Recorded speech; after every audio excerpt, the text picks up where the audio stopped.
What up?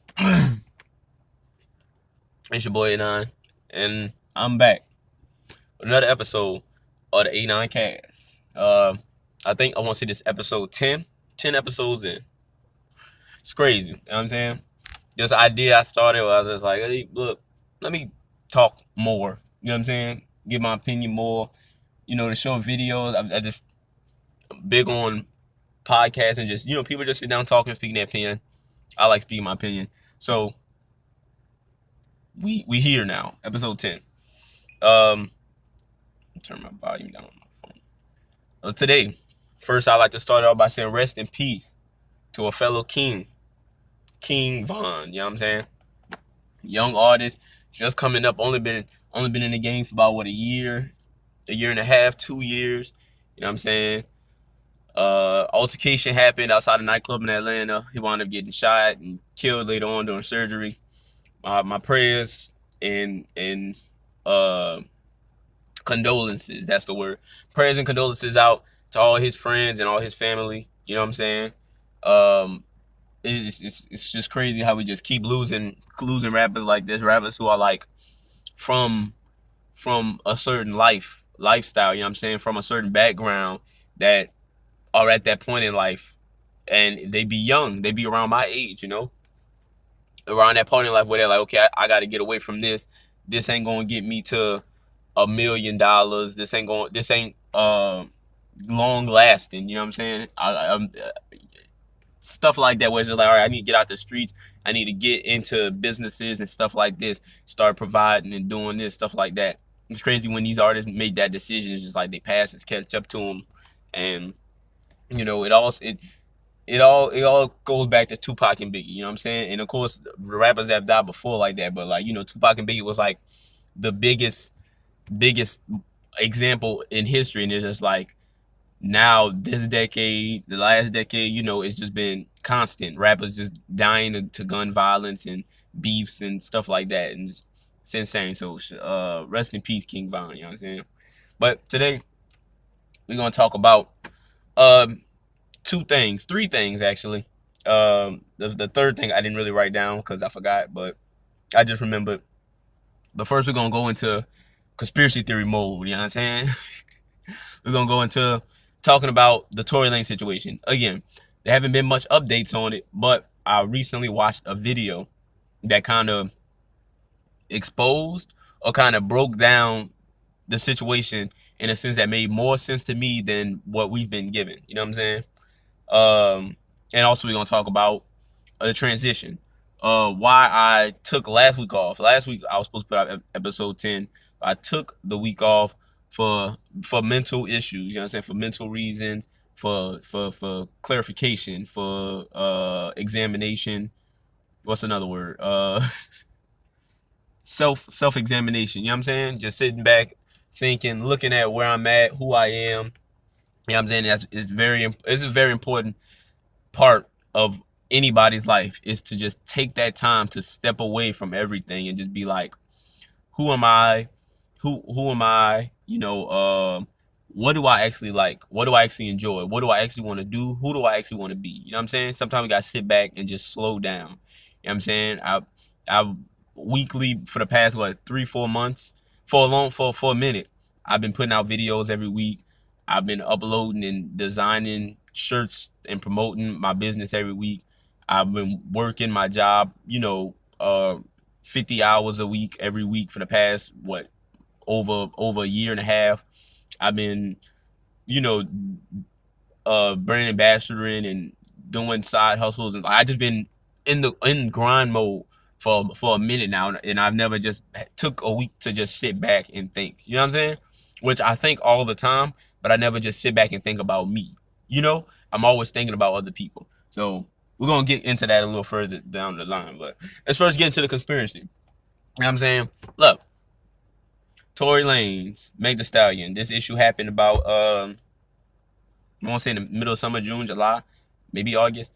It happened in the summertime, um, where altercation happened, apparently, allegedly, where Meg Thee Stallion wound up getting shot. There were gunshots heard. Meg Thee Stallion wound up being wounded, but she didn't report that she was shot. She just said that she slept on glass. None of the police, none of the nurses or anybody checked her for a gunshot wound, even though the police and them were there because they heard gunshots. Very weird story that didn't really make sense. Every time I kept hearing about it and people was talking about it. But then I found this video on YouTube, and it's pretty much like it's a conspiracy theory, but the theory makes more sense than the reality that we're getting. You know what I'm saying? And what it pretty much is, the theory is that Tory Lanez is a part of a smear campaign right now. Not a part of it, but Meg Thee Stallion is a part of the smear campaign against Tory Lanez. And the reason why Tory Lanez is getting trying to get his reputation killed, trying to get blacklisted, and it's not even a trying. It's like as soon as he dropped his album where he was pretty much trying to expose things, people turned on him and was like, "We'll never talk about Tory Lanez on this platform. We'll never listen to his album again. We'll never do this. We'll never do that." And it's just like things are falling into place. You know what I'm saying? Where what they want is happening because they trained us. You know, because the thing is, there's so much love, especially now.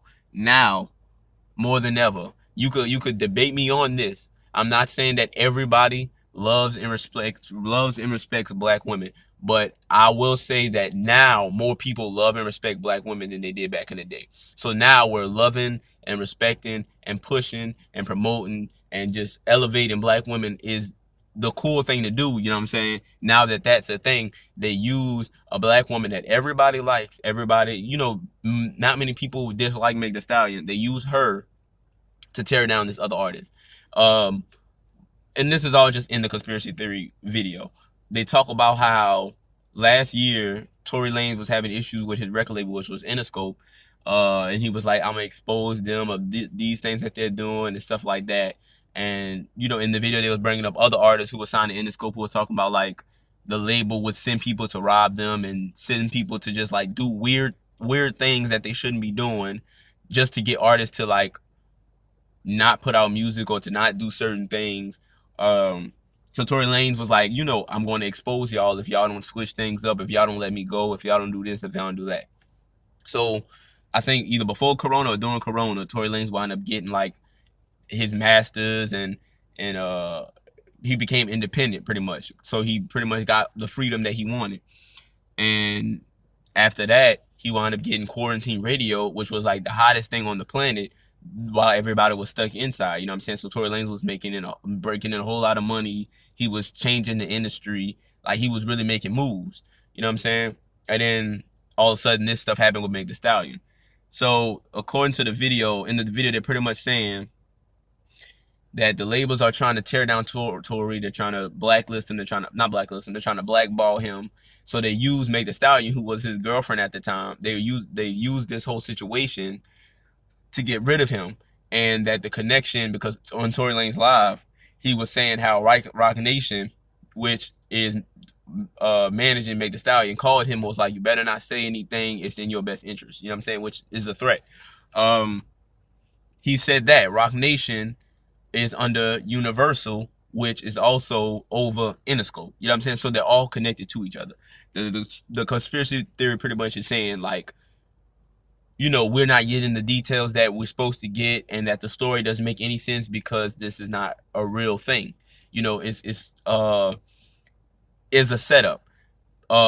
That it was possibly a setup for Tory and Megan to be there at that time, at that place, for gunshots to go off, for Tory to have the gun on him. Like a lot of this stuff was planned to eventually lead to Tory getting blackballed and him not being able to make the money that he was making off of his music and off of quarantine radio and stuff like that. Like, and it makes sense, and like it makes a lot more sense than, "Oh, I got in the car, we got in an argument, I stepped out the car, he started shooting at my feet, so then I got back in the car, and then the police pulled us over, and I didn't tell him that I got shot because I didn't want him to get in trouble. I was trying to protect him, but they didn't check. I told the nurses and them that I didn't get shot and that it was glass, but they didn't check me." Like, that really don't make sense, because even if like I said earlier, if you're called for a report of gunshots and there's a gun in the car that you searched, that you pulled over, and there's somebody bleeding,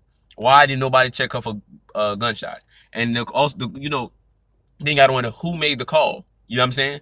Like, Did somebody know what was going to happen? Somebody knew they were going to get in an argument. Somebody knew that this was going to happen, so they called for the gunshots. Like, it's just a whole lot of things that didn't make sense. But when you put it in the light of, hey, this was a setup to try and tear down Tory because Tory wanted to be a free man, and they always want to tear down a free man, like, it makes sense. You know what I'm saying? Now, I ain't gonna say that this theory is 100% fact, but it makes the most sense out of anything I've heard. It makes more sense than what Meg Thee Stallion told me, and it's not me, but said it makes more sense than what Tory said. But what Tory was saying alluded to this, but because it's a pending case and the gun charge, and like he didn't get charged for attempted murder because shooting somebody would be considered attempted murder. He got charged for having a gun. You know what I'm saying? So it's like, you know what I'm saying? He still could. There's certain things he couldn't say, but in the video they were playing certain clips and certain lyrics from his album, and it's kind of like, okay, he's been trying to allude to like some things going on behind the scenes that revolve around this. Now I know people that already, uh, the verdict is already in on him. You know what I'm saying? People already put out their opinions. I done put out my opinions. Marginal Button Podcast done put out, like, everybody done already said what had to be said. But I said back then, even when I said, like, sad situation, pray for Meg Thee Stallion, this and that. It's like, minds can be changed, perspectives and things can be brought to the light. You know what I'm saying? And it makes sense. I mentioned it on Twitter yesterday, a few days ago. Like, we can't forget, Michael Jackson was killed. He didn't die. Like, somebody murdered him over masters and over him having control over his name and his character and stuff like that. Uh, Prince. Prince was a man who stood on that till he died. You know what I'm saying? And that might have been the reason why he died. You know what I'm saying? Like, these are actual things like that. If you go down the wormhole, you really rabbit hole, wormhole, if you really look into it, it's an actual thing that, like, people, it's an actual thing. The music industry is shady and people get hurt over just wanting to own things that they created, and it's crazy. But that's where we live in. And it's like, I wouldn't put it past them for just like, okay, we ain't gonna kill him because it's gonna be too suspicious if he died. But if we put him in a way where the people turn against him and the quarantine radio crumbles and his whole empire that he's created crumbles, we don't have to kill him. You know what I'm saying? And it makes sense. Like, that's what I'm saying. But therefore, now I just want to bring that conspiracy theory, want to bring that point of view, that perspective out to the world. Next, we're gonna talk about, I mentioned it before this, but we'll talk about self-love. I did a lot of self-evaluation. I thought about a lot of things. Talked to my mom. You know what I'm saying? And sometimes you gotta be in that point in life. Like, my heart, like my mind right here. It's always working, always thinking, always looking towards the future. You know what I'm saying? Always thinking of the possibility of anything. You know what I'm saying? My mind is ready for anything at any moment. My mind, whether it may move faster than reality, because I already have that scenario planned out to where I'm like, okay, I'm ready for it if it were to happen, if it were to go down this way. My mind works like that. My heart works in a way where it's like, hey, you struggling? Here you go. Hey, you need this? Here you go. Like, I'm a giving person. My mind is moving. My heart is moving. And it's just like, sometimes I gotta slow down. Sometimes you gotta slow down and be like, okay, I'm giving, what have I gotten? What have you gotten lately from others? What have you gotten lately from yourself? You know what I'm saying? And that's where I'm at now. I'm pushing self-love. I got a new shirt, a new hoodie, and a new hat on my store right now called In God's Image. You know what I'm saying?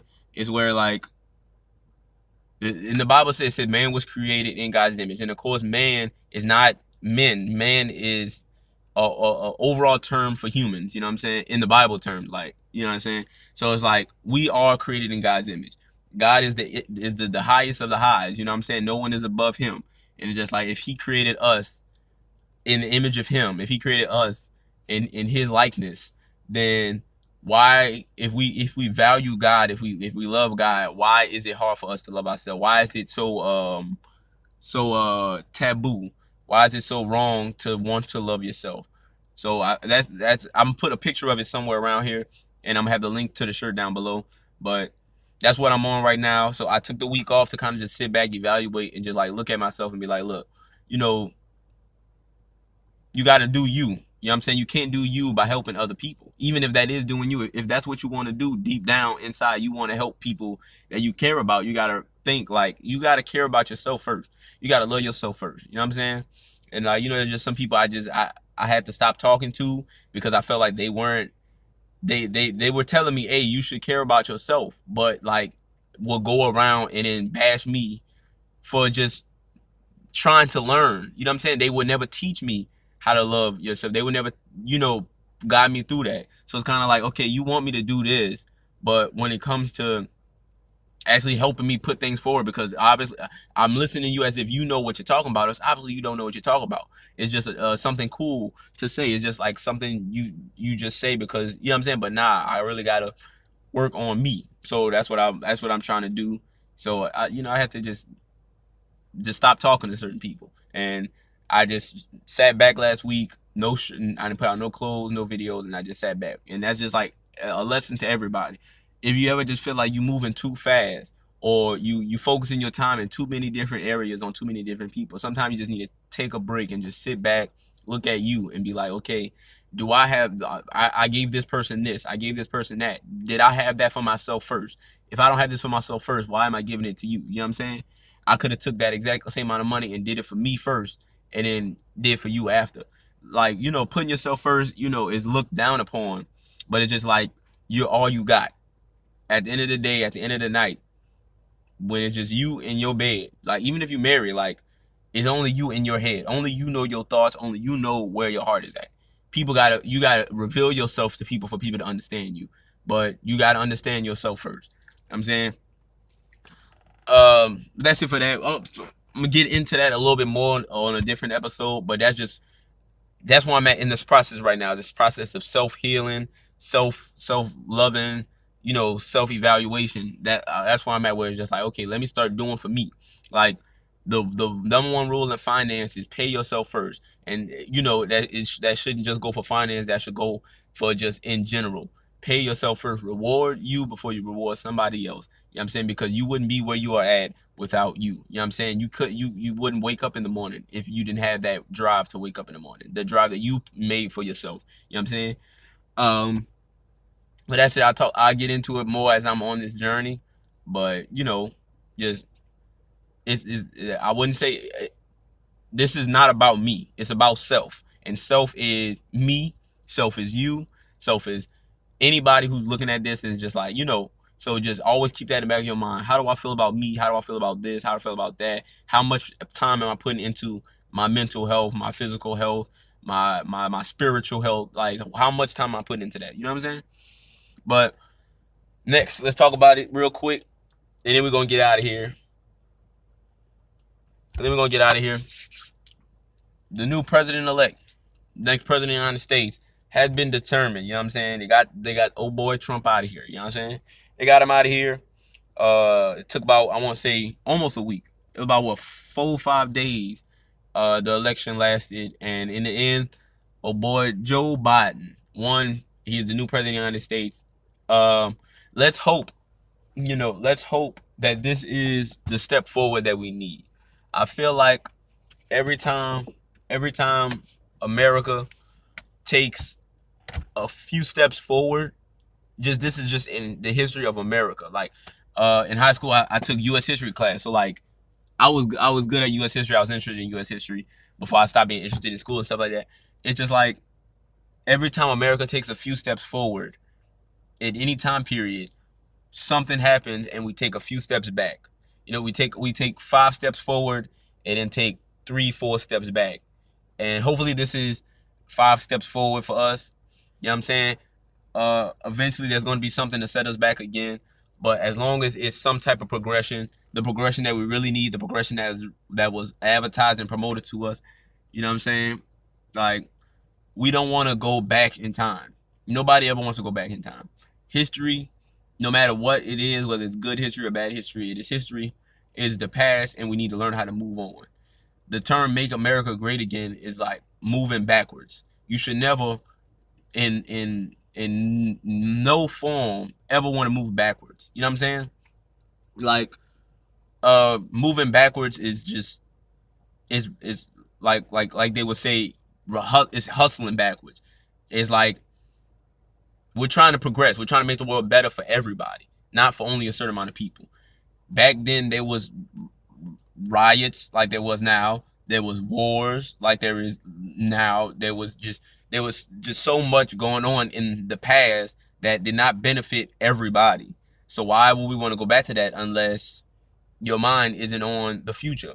Like, you gotta want a better future and to create a better legacy. You know what I'm saying? We don't want America to be one of those countries that, like, 50, 100 years down the line is looked at like how we look at the Middle East. You know what I'm saying? Now, I've never been to the Middle East. I don't look at the Middle East as a bad place because there's wars and violence everywhere. You know what I'm saying? But the way the media, especially American media, portrays the Middle East, you know what I'm saying? It's just like we don't want to become that. And the path we were going with all this division and the riots and the fights and the killings and all stuff like that, we were moving backwards. You know what I'm saying? We were becoming what we despise. You know what I'm saying? And it's all because this man won the election because he knew what to say. And all he had to say was, "Make America great again." You know what I'm saying? And when was America great? You know what I'm saying? Going back in US history, you know what I'm saying? We came from slavery, Civil War, to Jim Crow, and then, like, once like the 50s and 60s started coming, things started progressing a little bit, but things was still like what time period are you trying to go to? The 1980s was the crack epidemic. Like, what time period were you trying to go back to where America was great? Because that time period, when in hindsight, is not that great, and it's just like you don't want to move backwards. So hopefully this is a step forward. That's all I'm looking forward to. I don't care. All I care about is what makes the country better. All I care about is what makes people understand each other more, or people opening up dialogue, people giving their perspectives a lot more than what it was before. People were too afraid. People would jump on bandwagons and people would just spew stereotypes and spew false narratives and false accusations and false news.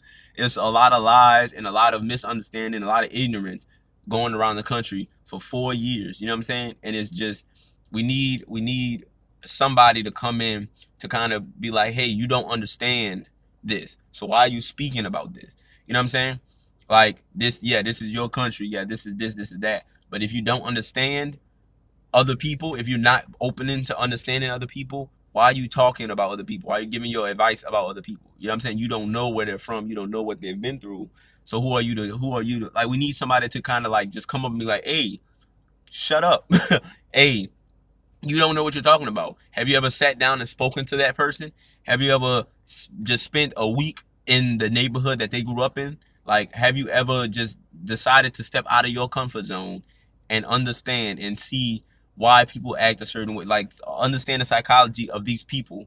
You know what I'm saying? Have you ever thought about that? And that's not just white versus black. That's like for the Asians and for the Hispanics. Like, have you ever decided, like, hey, let me spend a week with this man that is not the same race as me, who's not from the same environment as me, and just understand why he thinks certain way, why they move certain ways, why they do this, why they do that. And maybe then, I feel like we got further away from that.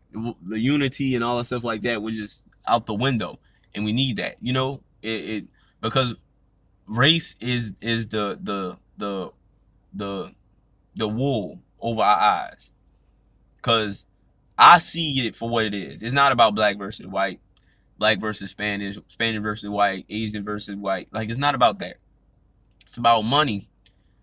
America's a business. It's about who has the money and who doesn't have the money. You know what I'm saying? And once we realize that, where it's like, it's not a racial division. It's not racial segregation. It is an economic segregation. You know what I'm saying? Once you realize that, once you realize it isn't me, the poor white man versus that poor black man. It's me, a poor white man versus the rich white man. Because at the end of the day, he looks at me the same way he looks at them. He may look at me a little more favorable because I look like him, but at the same time, he still looks down on me. And I feel like we should never be in a situation where we're looking down on each other. I don't care if you're a millionaire, a billionaire, a trillionaire, a dollaraire. Like, I don't care. We all the same. We all come from the same place, you know? And once we realize that as a country, things will get a lot easier. We'll understand each other more, you know? Once we be able to bring ourselves down. You know, I see a lot of, especially with black millionaires, is just, I'm up here, I'm making millions and millions of dollars. Let me go to the poor black neighborhoods and let me take care of them. Let me show them that I'm not, you know, different from them. Let me show them that I'm not trying to separate myself. Let's break that gap of rich versus poor. You know what I'm saying? And that's what we need to do as a country as a whole. We need to just be more connected and just give and respect and just care for each other a lot more, because we all Americans, all of us, every single one of us. If you live in America, you're an American. I don't care about no paper. Paper can get ripped up. I don't care about none of that. As soon as you come in this country to stay, you are an American, you know? So it's just like, let's take care of our people, you know? That's not just a black thing. Like, of course, let's take care of our people as black people, but let's take our people as Americans. That's just what we need to do. And hopefully Biden in office should get us there. Hopefully, you know what I'm saying? I'm saying hopefully. But new president, Trump's out of here. It's interesting to see what's going to happen after this with Trump getting out of office and all that. I'm interested to see that. I don't really like talking about politics that much, which is why I haven't really talked about politics that much. If you're listening to what I'm saying, I'm talking more about, it's not political. It's more about just unity. You know, we all are God's children. All of us. Black, white, Spanish, purple. We all in God's image. You know what I'm saying? It all comes back to that. We all are in God's image. That's it for me. I'm out. Too sweet. Deuces.